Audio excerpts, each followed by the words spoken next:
Ladies and, well, ladies. We're talking business. Ladies' business. No, not that ladies' business. Ladies in business. Especially tradie business. Whether you're a CEO, self-employed, working for someone or supporting someone else in theirs, this is a podcast about ladies in tradie businesses. Join your host, Nick Cox, one half of Tradies in Business and the Tradiepreneur program, as she interviews inspirational, everyday, motivational and extraordinary women from all industries and walks of life about what it takes to be a truly successful, modern lady in business. Hey, Sophie. Hi, Nicole. This is fun. I think we should spend this entire episode dishing the dirt on Warwick. That's a good plan. For those ladies that don't know or haven't made the connection yet, I have a wonderful business partner, Warwick Bidwell, who works with me in Tradies in Business. And we are joined today by somebody that makes my life incredibly easy, somebody I couldn't live without, somebody that constantly referees discussions and arguments between Warwick and I, somebody who holds our clients' hands whenever they need a little bit of help, and somebody that just generally keeps our business running the way that it needs to run. Sophie, welcome to the show. Thank you for having me. That's a pretty good wrap right there. Considering we had your review this week, I'm hoping it didn't come as a surprise. I feel like you're the mum we were looking for when we were looking for somebody to take this role. I do have to tell the kids to play nice every now and then. More often than I would like to admit. We try to keep the robust discussions away from you, though. I appreciate that. Sophie's also a tradies wife, though, which was one of the attractive parts of her application, was knowing that she had that inside knowledge into the trades and understanding how challenging it can be at times. However, that's not really what we're going to be talking about today. Today, we thought that we'd actually take a really different approach. And I guess for all of our listeners, the broader audience, we were thinking that it'd be really interesting to understand what goes into supporting a business owner. So your role in our businesses is as our business coordinator, and you work really hard to coordinate everything you possibly can, juggle all of the balls and us. And I think it's a great insight for other business owners to understand, A, how they can be supported, because often we find that really challenging, and B, I guess what kind of things that we put in your way to stop that from happening well. And maybe you could use this as an awesome opportunity to tell everybody all of the things that you want to do to grow and learn within your role, so that we are obliged to give you everything that you would like, Sophie. It'll be on public record. And I can't escape it. I literally got a text today from our lovely landscapers, Paul. Paul, if you're listening, hello. Who was telling me he's just listening to the back catalogue, to the last time he listened to the back catalogue of the TIB podcast, and he's keeping me accountable to a couple of the things I said. So I can't get away from this. If you say it, it just has to happen. I'll just replay it over and over. Warwick really should have joined us today. Yeah. Sophie, tell us a little bit about you. I know many of our clients would love to hear a bit more about who you are and how you came to be working with Tradies in Business. Yeah, sure. So as you know, my name's Sophie, and I'm currently based in a little country town called Cowra in New South Wales. My husband and I and our son moved back here from New Zealand about 8 months ago. My husband's Kiwi, so I've been living in New Zealand for about 8 years, and we had our first baby in September last year. So we were locked down with COVID, and once the borders opened, we jumped on a plane and came back to Australia so he could meet all his Aussie family. It's lovely. Are there big differences between the two countries? I'm a massive Kiwi fan, as you know. I love the country. Mm-hmm. Have you found in living and working, maybe even in your husband's role, are there big differences between the two countries? Not huge differences. On a whole, though, I do feel like people in New Zealand are a lot more friendly, a lot more welcoming, just in shops and restaurants and things. But in terms of working, the wage is a lot better over here. There's more opportunities here in Australia, hence a big reason why we came back as well. Absolutely. And I guess there would have been quite some challenges moving across the ditch during a pandemic, much less than trying to secure work and navigating through some of those challenges. Was that a particularly stressful time? We kind of just took it as we'll go, we'll see what happens, we'll stay at least until Christmas, see what the world's doing. We kind of just packed suitcases and left all our stuff behind. So then when we arrived, I was still still happy looking after Lenny, who was only 6 months at the time when we came over. And Mark picked up some just casual building work and some farm work. And then I got to the point where I was like, oh no, I'm ready to work. Oh, we also moved back in with my parents, which made it easier to get settled quickly. It's an interesting point you bring up, because I think 9 out of 10 of the guests that we've had on so far are also mothers, and my kids are so much older than yours, being all adults now or very close to. It's hard for me to remember, and not as hard as I might like it to be to remember, how challenging it was to go back to work. I needed to, for myself, to be Nicole again, not just mum, and I found it super challenging to leave them behind every day. What was the thought pattern, I guess, around knowing that you were ready to go back to work? To be honest, I was getting bored. It's being a mum, it's so rewarding in that you get to see this little person develop and grow. But it's, doing that all day, every day, it can be quite boring and a little bit challenging in itself. So I started looking around for some work that would suit my new lifestyle as a mum, would suit where we lived, which is, it's quite remote here. It's a small town. So I started looking around for some work that I could do from home that would suit my skills. That's another great point. It's like I've given you a script and you're leading me from one point to another. This is fantastic. This is how well you know me and coordinate my life. You're even helping me coordinate the podcast. It's really understanding, I guess, the challenge of working from home. So I've worked from home for, I think it must be coming up to 11 years now. My position within the businesses that we've owned has always been a from home role because we had 5 kids to take care of. I actually really quite liked it. I never found it challenging. We were always lucky to have dedicated office spaces, etc., to make it work. My kids were at school, so I also found it quite easy to at least work school hours. I may then have to go back in the office at night for an hour or two once my husband was home. But for the most part, I found that to be quite a simple transition. And yet I know that many others haven't found that easy with the whole COVID change.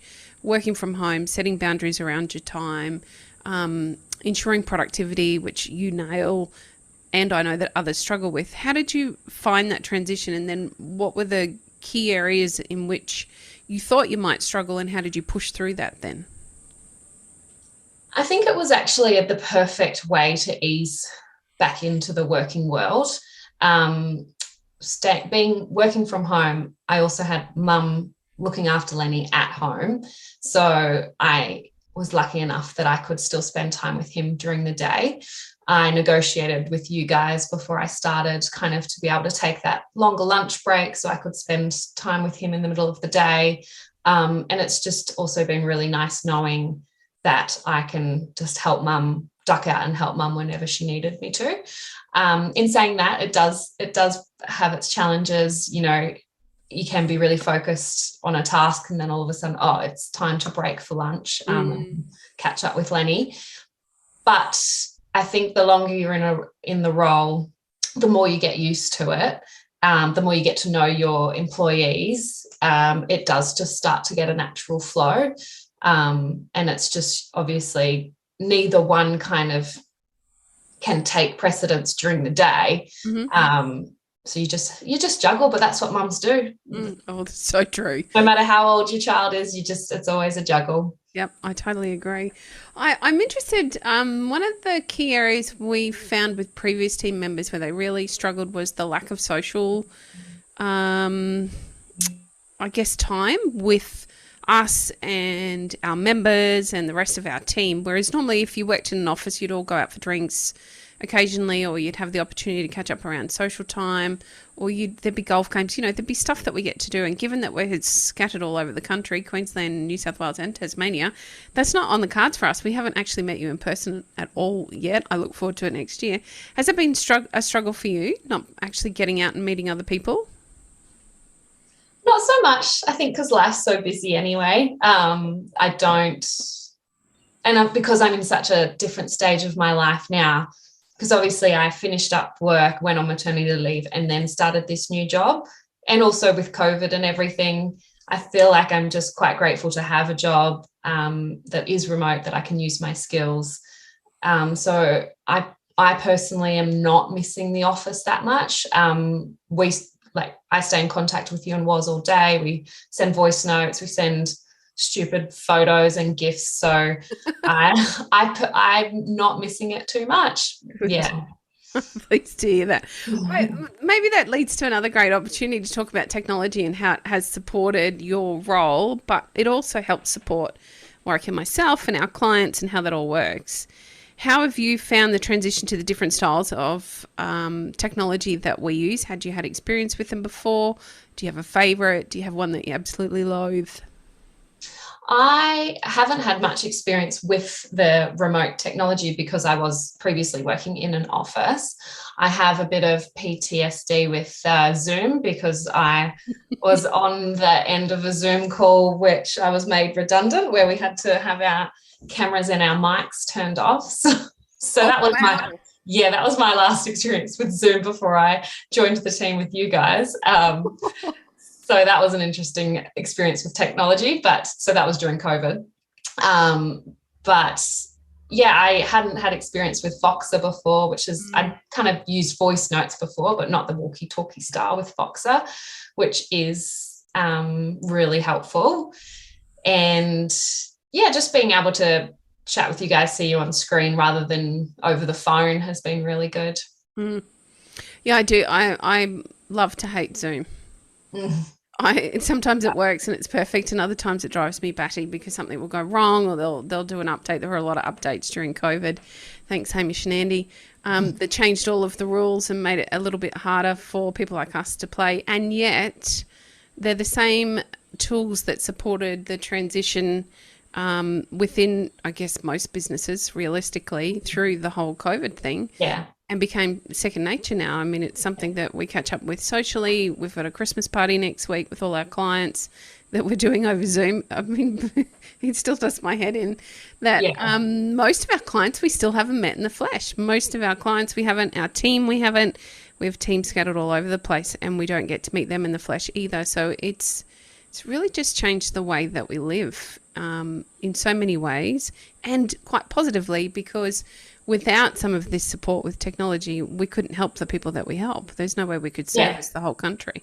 Exactly. And also I think it probably suits some people better, Not everyone's a people person and wants to get out and about. So they kind of feel more comfortable in their own space.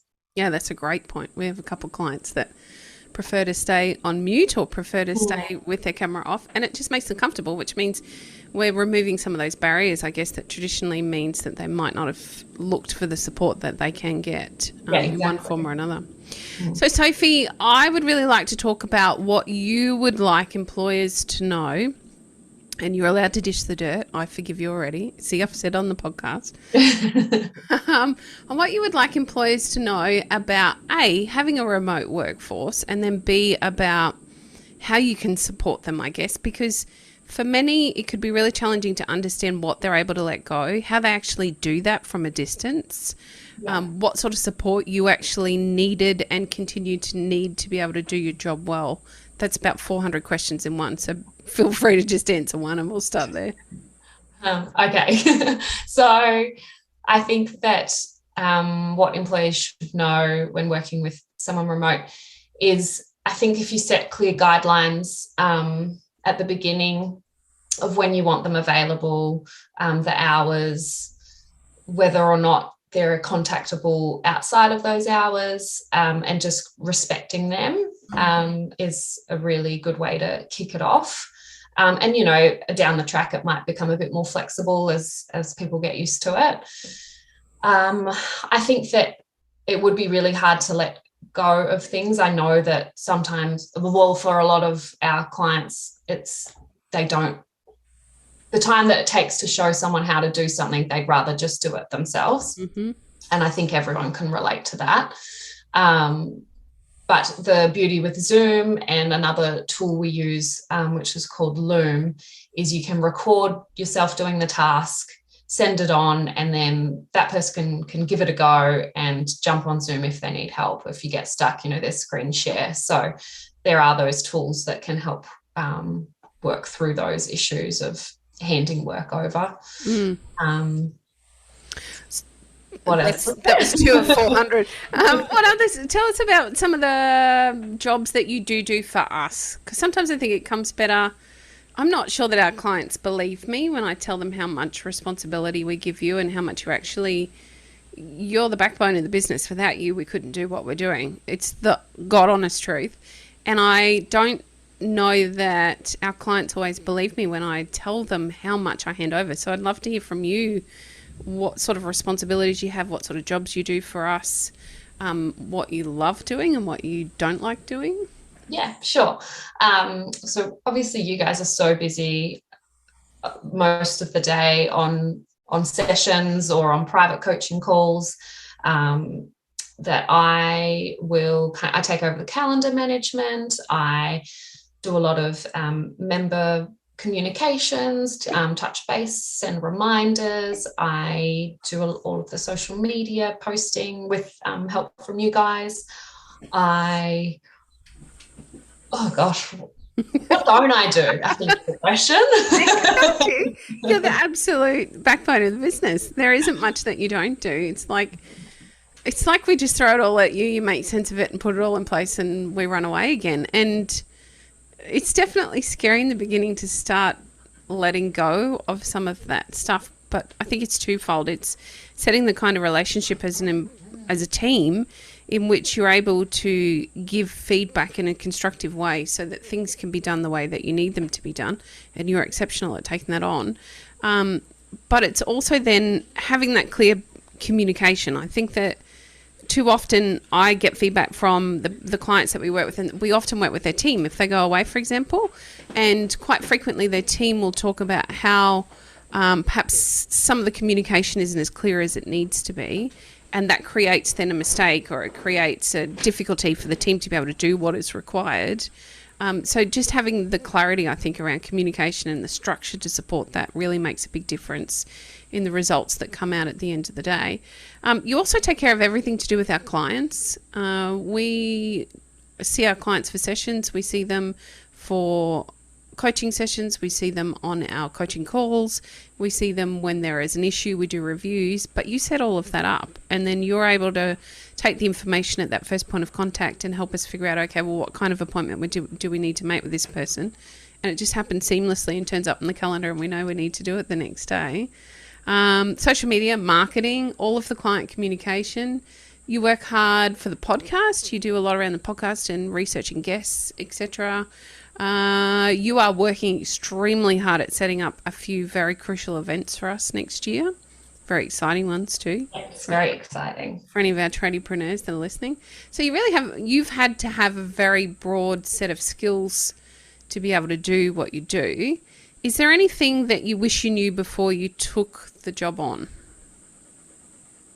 Good question. I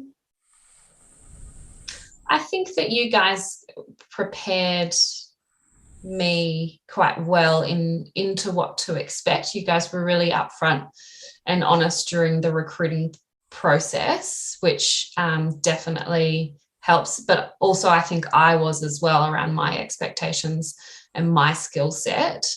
So in terms of wishing I knew I don't think there is anything that I really wish I knew beforehand. It's been really awesome just getting to know the business and the clients, and I had no idea about business coaching or business mentoring beforehand. so it was quite a surprising industry for me to move into, but it's been an eye-opener, and it's been really interesting to see how people can change their businesses and their lives by doing programs such as this. Still blows my mind, don't you worry. You're leading me through this, which is fantastic. Everybody needs a Sophie in their life. The recruitment process that we went through, you were extremely transparent about what you required from the role, which is really rare. And I wondered if you had any internal battles around actually having that conversation with us and being really clear about what your expectations were. Oh, yes, definitely had.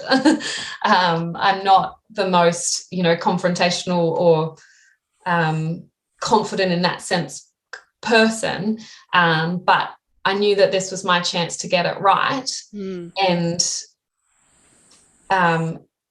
if it didn't work out, it wasn't meant to be, or if we couldn't get those expectations met and come to an agreement together, then it just wasn't meant to be. So I think my advice is to definitely set yourself up so you know what is expected of you and what you expect from your employees right from the start, especially being a new mum. Your focus changes so much once you become a mum, and for me, I am a mum first and I work for you guys second. So it had to work for my lifestyle now.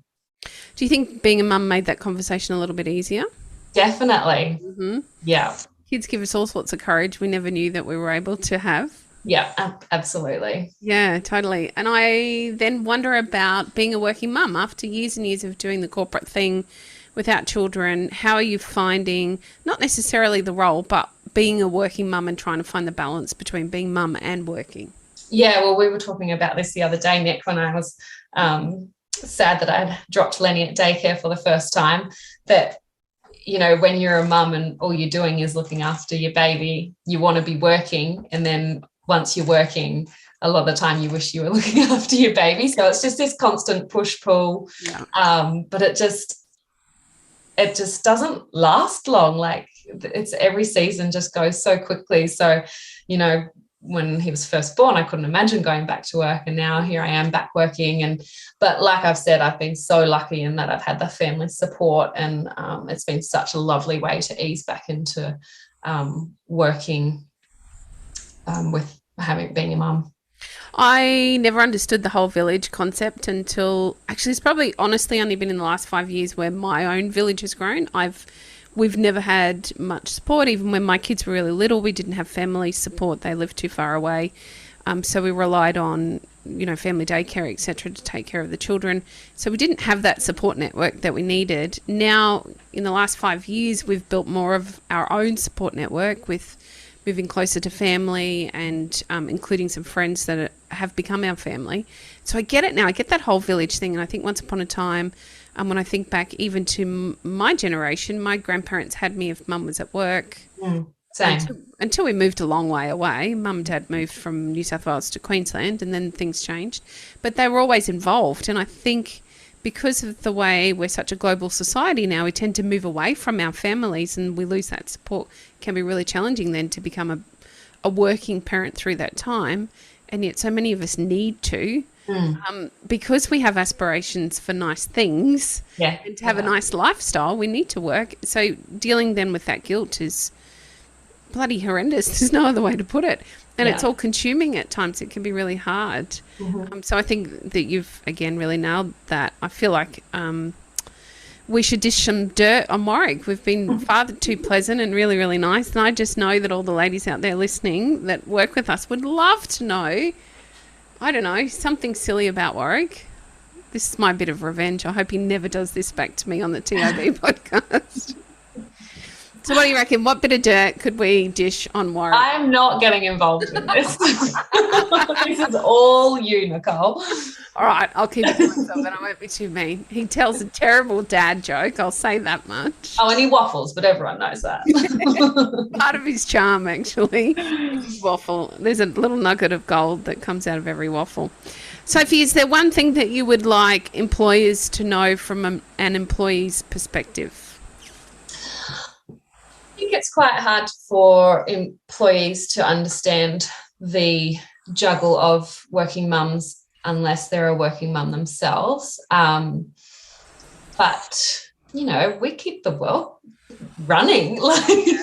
We keep the human race alive. Oh, yeah. So if we have to duck out because our child's sick, or if we can't stay late for a meeting, you just have to let that stuff slide. I think it's a bloody excellent point. I think we could all be a little bit more generous with our time and our understanding, because I'm not leaving work today because my kid's sick and that's what I want to happen. I'm doing it because my kid's sick and I need to take care of my child. Yeah, exactly. And there's nothing worse than being made to feel like crap because you need to step out and be a parent first. Yeah. That's an excellent point. Sophie, I think you're bloody brave to turn up here today and talk with me on the podcast. Thank you so much for joining me. Thank you for having me. I hope it wasn't too terrifying for you. No, not too bad. Listeners, if you'd like to find out more about Sophie, you need to come and find us at Tradies in Business. You can find us on Instagram and Facebook, and there is another podcast called Tradies in Business.